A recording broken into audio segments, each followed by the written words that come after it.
October is the month of spooks and blood, so I thought I should share a silly bloody tale of mine. One day in college, a sign-up sheet for donating blood was passed around. I had never participated in the blood drive before, but since I had nothing else going on, I thought I'd give it a shot. I'm O positive, which next to A positive is the most common blood type. Having 9 siblings with the same blood type, I figured I should donate. If anything happened to them, I'd want them to get the care they needed, and I'm sure they would do the same for me. Pay me! That's highly debatable. As I was saying, I found the blood drive site and it got all set up in the chair. The nurse asked which arm would be better to draw blood from.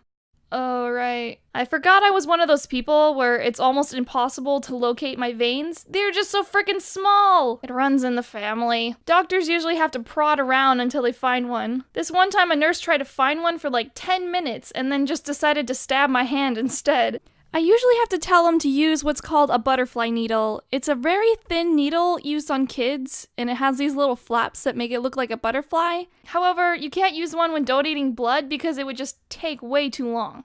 The nurse poked around for a little bit and finally got the needle in. He was very apologetic though, because I would get a little bruise from him poking around in my arm, but I assured him it would be fine. I was donating blood, so this would count as a battle scar. I was just happy to donate something useful. He chuckled and said, well, that's a good way to think of it. As I sat there waiting for the bag to fill, he decided to go on break and have a different nurse take over. The bag was about 3/4 full when all of a sudden the blood stopped flowing. The new nurse came over and attempted to start it again. She was very quick to pull the needle out of my arm. It was already a hassle to get it in there in the first place, so I wasn't looking forward to a second time. You know what you're doing, right?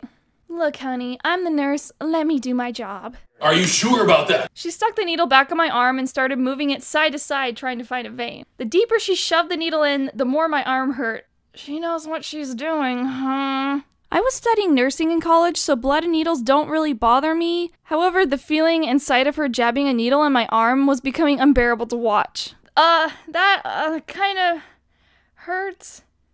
I was trying to keep my composure until I started getting dizzy. My face went pale and I started to pass out. The other people working noticed and ran over. They laid me down and started asking me questions to make sure I wouldn't pass out. After the second question, I was unable to muster enough strength to even speak. I was so tired, I was just ready to die. Like those times where you get a sharp pain in your abdomen and think, this is it. And then a few minutes go by and you're like,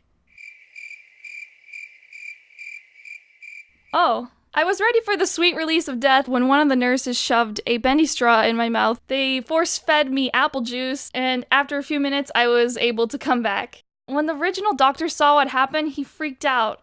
Because I didn't completely fill the bag, they didn't even know if they could use it. All I got out of it was a bag of Cheez-Its and a huge bruise covering most of my arm.